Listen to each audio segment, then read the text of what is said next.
Boa noite, pessoal, tudo bem? Nós acabamos tendo problema na nossa transmissão quanto ao som, então ninguém estava ouvindo o que a gente estava transmitindo, né? Dessa forma ficou uma live muito diferente do que eu havia programado. Resolvi gravar a live, jogar no meu feed a live gravada, que assim eu acho que nós podemos aproveitar mais. O conteúdo foi passado, mas de qualquer forma poderia ter sido com uma qualidade muito melhor. As coisas ao vivo realmente acontecem, imprevistos, né? Não é o que a gente estava programando. Nos organizamos bastante para que fosse um evento de qualidade, mas infelizmente nós não conseguimos fazer com que obtivéssemos um bom som e eu tive que começar a transmitir isso diretamente do celular, tá?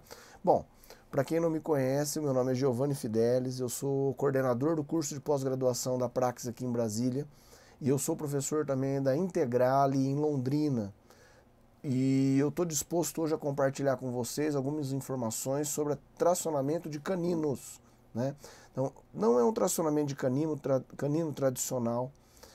Os tracionamentos de canino tradicionais, como eu estou falando aqui para pós-graduados e para ortodontistas que já têm experiência dentro da prática ortodôntica, nós sabemos que o tracionamento de canino nem sempre ele é muito fácil, de maneira que a gente às vezes tem caninos que estão em uma irrupção ou um trajeto de irrupção bastante diferente do ideal. E é sobre esses caninos que eu quero falar com vocês, caninos que estão desviados do seu trajeto de erupção, né? Para iniciar, a gente precisa sim saber um pouco da história, né? O porquê que essa técnica foi bem-vinda, né? Estabelecer conceitos do que são caninos que não estão favoráveis ao seu tracionamento, ok? Então é totalmente diferente de eu querer tracionar um canino como esse, em que existia um bom trajeto de irrupção, só faltava espaço. Isso pode ser obtido através de uma disjunção palatina, através da utilização de molas para abertura de espaço, tá? Então esse canino, ele está faltando espaço para a erupção e esse era o único problema a ser enfrentado. A partir do momento que você tem espaço, a erupção do canino às vezes se dá até de uma maneira voluntária, de uma maneira sozinha, né? Ele rompe sozinho, você não precisa nem realizar a cirurgia de tracionamento, tá? Então o mais importante é para a gente estabelecer qual a localização desse canino. Onde que ele estaria localizado. E para isso não tem outro jeito a não ser eu ter um exame de tomografia para identificar a correta e a ideal localização desse canino. Ou ele está por vestibular, ou ele está por palatina, ou ele está transposto, mas eu preciso ter a visão adequada para eu saber qual a técnica a ser aplicada. Então eu posso aplicar tanto a técnica que é chamada técnica vista, quando ele está por vestibular, quando eu posso aplicar a técnica chamada técnica, que é a técnica aberta, tá? Técnica aberta. Então isso vai depender da localização desse canino e do trajeto de irrupção desse canino para eu determinar qual o tipo de técnica que eu vou aplicar. A técnica vista, que é o que nós vamos ver hoje, é uma técnica que ela tem uma incisão vertical e um túnel com acesso subperiostal. Então o que quer dizer isso? Nós vamos ver que nós temos duas incisões nessa técnica de maneira vertical, né? Então nós temos que saber o porquê disso daí. Nós, quando fazemos uma incisão vertical, deixa eu passar aqui para puxar a câmera aqui em 100%, ó. Quando nós vamos fazer uma incisão que ela é vertical, ao invés de fazer uma incisão que ela é horizontal, ela tem uma justificativa. Nós temos a irrigação de maxila vindo sempre de cima para baixo. Dessa maneira, se eu faço uma incisão na horizontal, eu leso o trajeto de irrigação sanguínea desses vasos. E isso, periodontalmente, pode não ser satisfatório para uma boa recuperação, para uma boa cicatrização, pode me trazer recessões gengivais, né? E o meu canino fica em uma área estética. Eu preciso, desde o planejamento da minha incisão, ter um detalhe muito grande com a parte estética. Então essa incisão ela é feita de maneira vertical para que não se lese essa irrigação e que eu tenha uma cicatrização melhor, tá? Bem, voltando aí à nossa escolha de técnica, né? Nós escolhemos a técnica à vista, então quando o meu canino está localizado por vestibular, tá? Eu vou escolher essa técnica chamada de vista, ok? Primeira coisa que eu preciso, diagnóstico. Diagnostiquei o canino, está por vestibular? Tudo bem. De onde vem essa técnica à vista? Quem que idealizou? A técnica vista foi idealizada pelo Dr. Romas Adé, que veio da periodontia, né? E realmente o Dr. Romas Adé fazia essa técnica e desenvolveu essa técnica e aplicado ainda essa técnica para casos que precisam de enxerto gengival. Então, casos que têm retrações gengivais, são tirados um enxerto do palato, na sua maioria das vezes, realizado um túnel onde é colocado esse enxerto e esse enxerto feito adequada sutura para fazer com que essa recessão gengival seja curada dessa maneira, tá?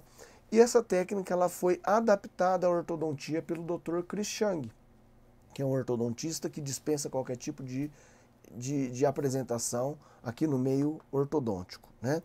Então, primeira coisa, pessoal, esqueça panorâmica, esqueça radiografia panorâmica, familiarizem-se com a tomografia. Dessa maneira, a gente pode ter a certeza de localização do dente a ser tracionado. Um detalhe, essa técnica não precisa ser feita só para o canino. Essa técnica pode ser feita para canino, pode ser feita para premolar, pode ser feita para incisivo, né? Então essa técnica, nós estamos falando do canino, mas essa técnica não está destinada apenas ao tracionamento do canino. Pode ser feita com premolar, com incisivo central, incisivo lateral, ela pode ser empregada para qualquer dente, ok?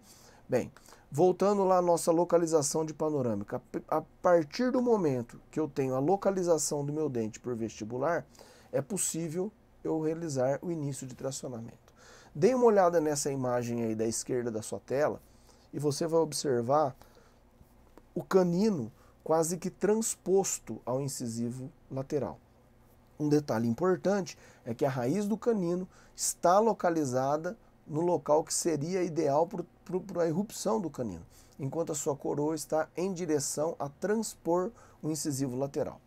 Dessa forma, eu não vejo outra maneira de tracionar esse canino senão usando uma força de distalização, extrusão e vestibularização. Então nós precisamos, dentro de uma mecânica, saber que essa força tem que ser bem administrada, tá? Bem administrada. Uma técnica tradicional de tracionamento de canino, eu vejo um resultado muito pobre, seja ele através de cantilever ou seja ele através de um outro tipo de aplicação de força, ok? Bem, escolhido que esse canino vai ter condições de ser tracionado, eu vou começar a planejar a minha mecânica, né? Então, dentro da minha mecânica, a maneira mais produtiva de tracionamento dessa técnica é utilizando uma ancoragem esquelética que me possibilite desenvolver a força no sentido distal, vestibular e extrusivo. E aqui nós temos o exemplo da aplicação dos mini implantes. À sua direita, o mini implante interradicular, que fica posicionado entre as raízes, e o mini implante extraradicular, classificado como IZC6 ou IZC7. E às vezes a pessoa fala para mim assim, o aluno ou o profissional que vem me pedir conselho para o tracionamento de um canino na técnica vista. Eu poderia fazer esse tracionamento com o mini implante interradicular, que é o que está aqui à sua direita. Você poderia, porém, o tracionamento e a administração de forças do mini implante extraradicular vai ser muito melhor. Por quê? Eu tenho a localização do meu mini implante extraradicular muito mais favorável ao tracionamento no sentido vestibular, tá? No sentido vestibular. Então nós olhamos aqui, ó, seta verde, que é do mini implante extraradicular ou um cantilever, tracionando, realizando a força de tracionamento no sentido distal e com uma vertente vestibular. Aqui, na seta amarela, eu tenho uma vertente também distal, igual ao lado direito, porém um pouco mais para vestibular. Quando eu encontro essas duas forças no centro da minha maxila, eu observo bem a diferença de angulação entre elas. Pode parecer sucinta, pode parecer que essa diferença de angulação é pequena, mas durante a movimentação, nós temos um canino muito mais vestibularizado na seta amarela do que na seta verde. E isso é favorável ao nosso tracionamento, né? Tem muita gente que fala, olha, eu tenho feito tracionamento e eu não preciso mudar isso. Eu não tenho necessidade nenhuma de mudar. Ah, você não tem necessidade de mudar? Não, não tenho necessidade de mudar. Bem, se você tem um método que ele vai ser mais rápido para o seu paciente, você tem necessidade de mudar. Se você tem um método que vai ser mais confortável para o seu paciente, você tem necessidade de mudar. Se você tem um método que ele é menos invasivo para o seu paciente e com maior benefício, a ponto de tirar o canino, por exemplo, de uma reabsorção de lateral, você tem necessidade de mudar. Eu diria, inclusive, que você, como clínico, como um profissional da saúde, você tem necessidade, você tem obrigação de mudança, né? E você tem que estar apto a essa mudança, tá? Você tem que estar apto a essa mudança. A maneira como a gente faz em 10, 15 anos um procedimento, não quer dizer que esse procedimento não possa ser melhorado, ok? Vamos para a técnica cirúrgica. Eu gosto muito de dois artigos, né, de um ortodontista brasileiro, que é o Milani, que publicou na Journal Clinical Orthodontics em 2017 um artigo, e mais recentemente ele publicou um artigo sobre a descrição da técnica vista na OrthoScience. Então é um artigo que descreve os 7 passos da técnica vista. Então aqui nós temos uma imagem do Krishang e do Romazadeh, né, fazendo a interação entre a ortodontia e a periodontia. Esse protocolo, né, pelo Rodrigo Milani, nesse artigo ele preconiza 7 passos para realizar a técnica vista, para se ter um protocolo de como que você vai fazer isso no consultório. Mesmo que você não faça isso dentro do seu consultório e você tenha quem indicar, é muito bom essa inter-relação nas especialidades, comunicação, como que você vai se comunicar com o seu clínico, como que você vai comunicar com o periodontista, como que você vai se comunicar com um bucomaxilo, para que ele desenvolva a técnica cirúrgica. Se você não quer realizar a técnica, apesar dela ser bem simples, como que você vai realizar essa comunicação com ele, né? Então esses 7 passos, eles deixam a gente de uma maneira bastante confortável e dentro de um protocolo que ele é estipulado passo a passo. O primeiro passo, após a localização do canino, nós vamos fazer uma incisão vertical sobre a coroa desse canino. Uma incisão de 3 milímetros de comprimento. Ela é suficiente para expor a coroa do canino e com um afastador, um molte, né, a gente vai descolando aquelas gengivas que está sobre o canino e conseguindo o acesso ao canino. Aproximadamente 3 milímetros é o suficiente para você fazer a incisão do canino com uma lâmina 15C. Tá? O próximo passo, o segundo passo, é a instalação do nosso mini implante. Então o nosso mini implante vai ser o IZC6 ou IZC7. Se você não está familiarizado com esse tipo de nome, né? IZC6, IZC7, nós vamos falar muito ainda sobre essa posição de instalação, o material utilizado. Se você é um aluno meu, fez um dos nossos cursos de mini implante, você já está familiarizado com esse vocabulário, já sabe do que eu estou dizendo, do que eu estou falando, tá? Então esse IZC, ele é localizado entre primeiro e segundo molar, ou às vezes na mesial do molar. Então observem aqui como que o mini parafuso, ele está numa angulação de aproximadamente 70 graus. em relação à face oclusal desse dente. E isso me traz a segurança de que esse canino vai ser distalizado, extruído e jogado para vestibular, tá? Então isso me dá uma segurança muito grande. Então, o primeiro passo, incisão vertical. Segundo passo, instalação do IZC.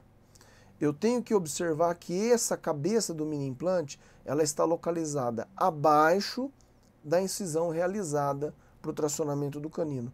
O terceiro passo é uma incisão na metade do caminho, entre a incisão principal e a cabeça do meu mini parafuso. Essa segunda incisão, que é onde vai sair o meu elástico, ela tem aproximadamente 1 milímetro de comprimento. É só o comprimento da minha lâmina do bisturi, tá? Só o comprimento da lâmina do meu bisturi. Não precisa mais do que isso. Tem uma incisão muito pequena, é uma incisão com muito cuidado, é uma incisão que ela não vai receber nenhum tipo de sutura, mas ela deve ficar na metade do caminho.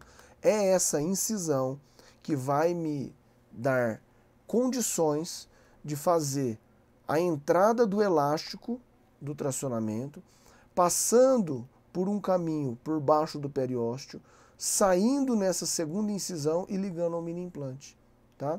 Então, primeiro passo, incisão vertical principal, segundo passo, instalação do mini implante, terceiro passo, incisão vertical no meio do caminho. A primeira incisão com 3 milímetros, a segunda incisão com 1 milímetro só de comprimento. Quarto passo, eu tenho que ligar essas duas incisões, é o meu túnel da técnica vista. Então eu vou realizar a confecção desse túnel com um molde, que é esse instrumental que eu estou tendo aqui na direita, na esquerda da tela.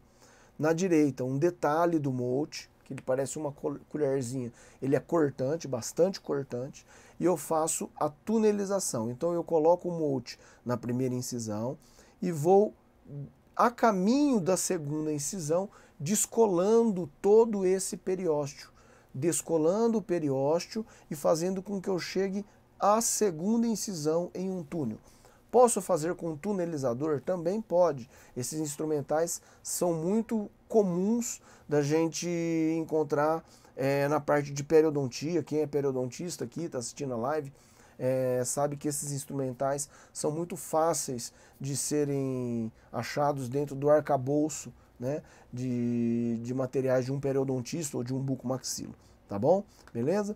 Bem, a partir do momento que eu fiz esse túnel, eu terminei o meu quarto passo. Eu posso ir para o meu quinto passo, que é a colagem do meu botão de tracionamento. Esse botão de tracionamento ele deve ser colado o mais incisal possível do meu canino, para que esse canino faça um movimento pendular durante o meu tracionamento. Então eu não quero que o meu canino venha de corpo. Eu quero que o meu canino venha no movimento pendular, de inclinação. Se eu colo o meu botão muito para a cervical, esse canino vai ter menos inclinação.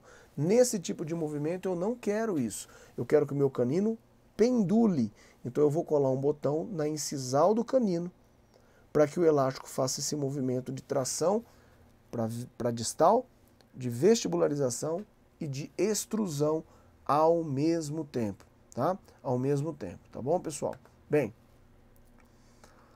a partir do momento que eu faço a colagem no meu canino, existem técnicas de colagem de canino que são mais favoráveis, outras menos. Você pode usar a técnica de colagem tradicional, que seria uma técnica de colagem utilizando ataque ácido, lava, adesivo, polimeriza, colei com a minha resina ortodôntica, polimerizo. Porém, é uma área que tem uma umidade muito grande, é sangue no local, é saliva no local. Então o que me faz ter facilidade no procedimento, eu acabo utilizando. Eu gosto muito desse produto aqui, ó, da 3M, que se chama Transbond Plus Self-Etching Primer. Então você tem um pacotinho com 3 bolinhas, que você aperta essa primeira bolinha, aperta a segunda, aperta a terceira bolinha e mistura, faz uma mistura, esse líquido já vem ácido e já vem primer e já vem adesivo. você faz a aplicação por 1 minuto sobre a superfície dentária, cola, faz a polimerização com a sua resina, né? Faz a polimerização da resina sua. A vantagem é que esse produto ele é hidrofílico, então ele é compatível com áreas que têm uma umidade maior, tá, pessoal? Então é uma preferência, não é uma obrigação. A partir do momento que eu colei o meu botão, eu preciso passar o passo de fazer a ativação. Então eu vou pegar o meu elástico corrente, vou colocar o elástico corrente dentro da minha primeira incisão, passando por baixo do periósteo, saindo lá na segunda incisão e colocando a instalação dele lá no meu parafuso, no meu mini implante. Detalhe, o elástico precisa ser um elástico de segunda geração, um bom elástico, ele não pode perder força com facilidade, tá? Então é um elástico que eu preciso ter uma ativação que ela vai ser constante durante 2, 3, 4, 5 meses. Daí eu escolher um elástico de qualidade, um elástico importado. Pode ser da TP, por exemplo, que é um elástico de excelente qualidade. Esse elástico vai ficar durante todo o tempo do tracionamento, ok? Então você pode comprar o elástico da TP, médio, né, que é um excelente elástico e com certeza ele vai trazer para você uma ativação durante todos esses meses de ativação que for necessário para você utilizar um só elástico de tracionamento. Como que eu passo esse elástico por dentro dessas duas incisões? Eu uso uma pinça chamada pinça Kelly.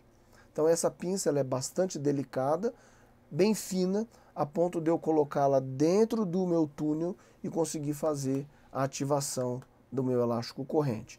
Então aqui vocês observam, ó, a primeira incisão com 3 milímetros, a instalação do mini implante, a segunda incisão na metade do caminho, realizado o túnel através do molde ou do tunelizador, a instalação do meu elástico, passando por dentro do túnel e saindo na segunda incisão. Veja a direção de tracionamento. O mini implante está com a cabeça posicionada abaixo do tracionamento do canino, né? Então, nós temos aqui ó, o tracionamento para distal, para vestibular e para oclusal. Esse é o tracionamento correto, essa é a posição correta. Eu consegui atingir o meu objetivo de tracionamento nos 3 planos de espaço. O último passo é a sutura, não menos importante. Então a sutura também tem que ser uma sutura delicada, porque eu vou realizar a sutura só naquela primeira incisão de 3 milímetros. Eu preciso fazer com um fio delicado, um 6-0 ou 7-0, para que esse fio não fique machucando o meu paciente. É importante lembrar que essa técnica ela é feita em crianças, 8, 9, 10 anos, que é a idade que nós ortodontistas, pedimos uma radiografia panorâmica para observar o trajeto do canino. É nessa idade que a panorâmica nos serve para observar se o canino está tomando um trajeto adequado ou inadequado dentro da irrupção dentária, né? Então essa criança ela precisa ter um conforto mínimo no pós-operatório, né? Claro que existe a receita de um anti-inflamatório, um antibiótico, aplicação de gelo no pós-operatório, todos os cuidados de uma cirurgia, ok? Mas o fio de sutura ele faz parte do que a pessoa pode ter de acomodação dentro desse pós-operatório. Detalhe, como eu falei para vocês, ó, a segunda incisão ela não é suturada, tá? Então aqui a gente observa, né, que durante a ativação, como que eu realizo essa ativação? Eu realizo a ativação todo mês, puxando o elástico para distal e colocando na cabeça do meu mini implante, tá? Então vejam que a parte que está suja do meu elástico é a parte que estava para fora do túnel. A parte que estava dentro do túnel, ela está limpa. Aí por que esse elástico não gruda, né? Deixa eu voltar aqui a câmera para a gente. Por que esse elástico ele não gruda? Por que que esse elástico não gruda lá embaixo da minha incisão, dentro do meu túnel? Porque ele passando por baixo do periósteo, pessoal, vai fazer com que o periósteo não tenha ainda adesão ao osso. Esse periósteo, para se aderir novamente ao osso, ele leva geralmente 40, 50 dias. Essa ativação que você vai fazer é a cada 30 dias, cada 35 dias, uma ativação ortodôntica normal. Então não existe ainda tempo hábil para que o periodonto cole ao osso novamente. Então o elástico está passando ali livremente para a distal, tá? Ele fica livre dentro do túnel, ok? Não existe perigo desse elástico aderir nesse período de ativação. Essa ativação ela é pequena, ela é por volta aí de 50 gramas, 40 gramas, mais ou menos. Você não precisa de uma ativação grande. Primeiro, que esse dente ele não precisa vir de corpo. Então você, como eu havia descrito, ele precisa de um movimento pendular, de um movimento pequeno. Geralmente não existe osso ao redor desse dente, né? É um dente que ele está posicionado mais para vestibular e você quer tirar ele do trajeto do lateral, ok? Tá? Então, bem, vamos lá. Voltando à nossa técnica. Dá uma olhada aqui, ó, na posição desse canino. Em uma radiografia panorâmica, que não é o ideal, né? Eu já observo que esse canino ele está em uma posição muito difícil de ter um tracionamento dito tradicional, né? Um tracionamento considerado do dia a dia da nossa ortodontia, né? E muita gente às vezes fala, olha, arruma espaço que o canino vem. Bem, não é bem assim. O canino vem quando existe espaço, quando esse canino está bem posicionado, quando ele está no trajeto de romper. Ele está no sentido vertical, bem posicionado ali no lugar do canino descido, por exemplo. Então ele não irrompe por falta de espaço. Você faz uma disjunção, faz uma abertura com mola, né? Esse canino ele vai irromper naturalmente. Às vezes você não precisa nem fazer o tracionamento cirúrgico. Agora, um canino que está mal posicionado, transposto com o incisivo lateral, ou transposto às vezes até com o central, é um canino que ele não vai vir você fazendo simplesmente uma disjunção ou uma abertura de espaço com mola. Então é importante nessa imagem observar o seguinte, ó, dentro dessa técnica, né, em que o canino está transpondo o incisivo lateral ao central, eu não colo esses dentes. Eu não colo central, eu não colo lateral. Eu deixo eles livres, porque qualquer movimentação desse dente pode levar a uma reabsorção radicular, tá? Então eu não colo esse dente. Bem, eu preciso visualizar de maneira adequada esse meu canino para fazer o tracionamento dele, não é? Então, o que eu preciso? Eu preciso saber se esse canino já apresentou algum tipo de reabsorção dos laterais, e eu preciso observar se eu tenho, dentro da minha técnica vista, condições ainda de tracionar esse canino. Então dá uma olhadinha nesse canino aí, como ele está bem transposto, né? Esse paciente é lá do caso clínico apresentado pelo Dr. Milani, pelo Dr. Rodrigo Milani. Então veja que esse paciente já havia usado uma disjunção palatina, não é o caso de obter espaço para o canino. A localização ideal dele, só com radiografia panorâmica. Foi realizada a técnica à vista. Veja que ele está posicionado aqui, ó, sobre o lateral. Veja que esse dente não foi colado, né? Não precisava colar aparelho nesse paciente. Foi colado apenas para tirar de um toque anterior de prematuridade que existia, ok? E vejam aqui depois de aproximadamente 3 meses, 4 meses, a evolução que a gente tem já nesse canino. Depois de 5 meses, a evolução que a gente tem nesse canino. E o que foi reabsorvido passou, né? O que foi reabsorvido de lateral passou. Foi um dente que não teve como voltar esse processo de reabsorção dentária, não é verdade? Mas é uma técnica que ela é bastante adequada, ela é uma técnica bastante adequada, ela é uma técnica que traz para nós um conforto muito grande, a possibilidade de nós termos o tracionamento de caninos que são, de uma certa forma, muito desconfortáveis para trazer, né, para o nosso dia a dia, ok? E fica aqui o recado, então, sobre a técnica, né? Fica aqui para vocês uma ideia do que realizar para essa técnica, de uma possível opção de tratamento em caninos que são menos, digamos assim, fáceis, né? De caninos que não têm uma fácil resolução, tá? Fiquem com Deus, um grande abraço, eu espero que tenha feito uma diferença na vida clínica de vocês. Essa live vai ficar gravada aí no meu Instagram. Eu vou deixar ela gravada também lá no meu YouTube, para quem quiser acessar, tá bom? E a partir da semana que vem, a gente vai agendando também o tracionamento aberto, que são caninos que estão por palatina, também mal posicionados, e a gente vai falando sobre mini implantes, ortopedia dentro da ortodontia, né? Outros assuntos bem legais que a gente tem para fazer aí, tá bom? Grande abraço, fiquem com Deus, bom domingo a todos.